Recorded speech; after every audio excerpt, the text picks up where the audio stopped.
Hello and welcome to the Pretty Good Gaming Daily Triple, your no shit gaming news video. That's 3 news stories in one video with zero faff. Cyberpunk is so close that I can almost taste it, but one of the major reasons I'm actually looking forward to it coming out is that I can finally stop making videos about it, at least for a little while. There's only so many good Cyberpunk images I can use for thumbnails, and I'm really starting to run out. Developer CD Projekt recently gave a financial presentation, and there's a link to the full thing in the description, but I'll just give you the highlights. The Witcher brand continued to be CD Projekt's backbone in terms of game sales, and massively contributed to the company earning nearly 105 million Polish zloty, which is around $28 million and 13% higher than last year. Another massive success for the company was its digital marketplace GOG. GOG revenue grew to 40.5 million Polish zloty, up from 31.5 million last year. CD Projekt saw a 57% increase in year-over-year net profit for Q3, earning 23.4 zloty, which is around $6.2 million.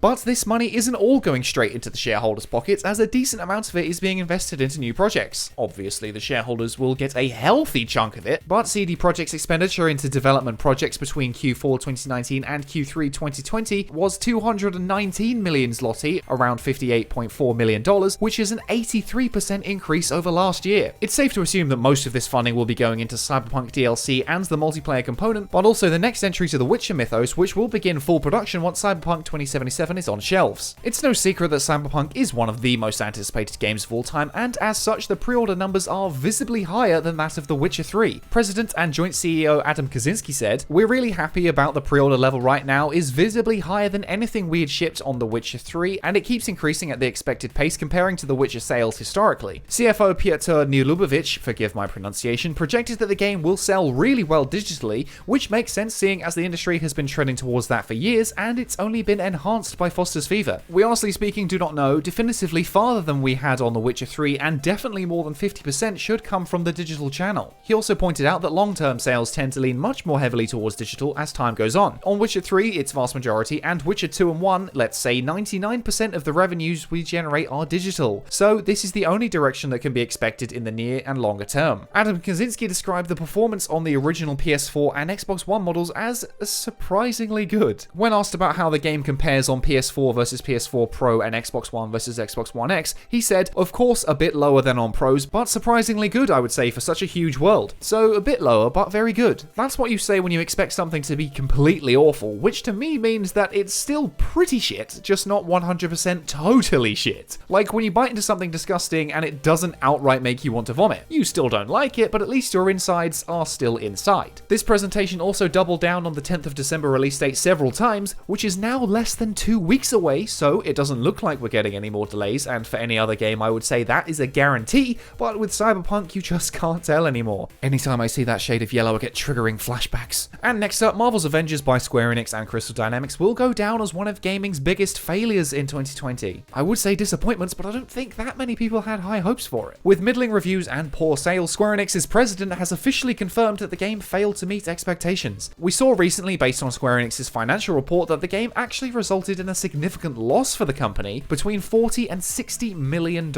In a financial briefing, Square Enix president Yoshiro Matsuda said, "The HD game subsegment posted an operating loss as initial sales of Marvel's Avengers were lower than we had expected and unable to completely offset the amortization of the game's development costs." This will come as a surprise, I'm sure, to absolutely no one. The game had all the exact same problems as every other games as a service launch, and my videos on the subject are almost as repetitive as the game itself. Matsuda also stressed that part of the reason the loss was so huge was due to the delays, which resulted in ballooning marketing costs. In addition to the amortization of the game's development costs, another significant factor associated with the title was the fact that we undertook a major advertising campaign at the time of its launch to make up for the delays in our marketing efforts resulting from the Foster's Fever. The folks behind the game are hoping that launching the first new character, Kate Bishop, in a few weeks will bring back players, but I have a lot of doubts. Additional content is always great, but if playing that content is a repetitive bug-filled chore like the rest of the game, no one will want to engage with it and actually play the damn thing. Squeenix is confident that this additional content will make up for poor initial sales, but that seems unlikely, at least in the short term. All post-launch heroes and DLC are coming for free to all owners of the game, which is an excellent pro-consumer move. The additional monetization comes in the the form of exclusive cosmetics and challenge cards for DLC characters. We all know that microtransactions are an effective way of making money fast, and if they decided to launch at least some of the DLC with a price tag, that would,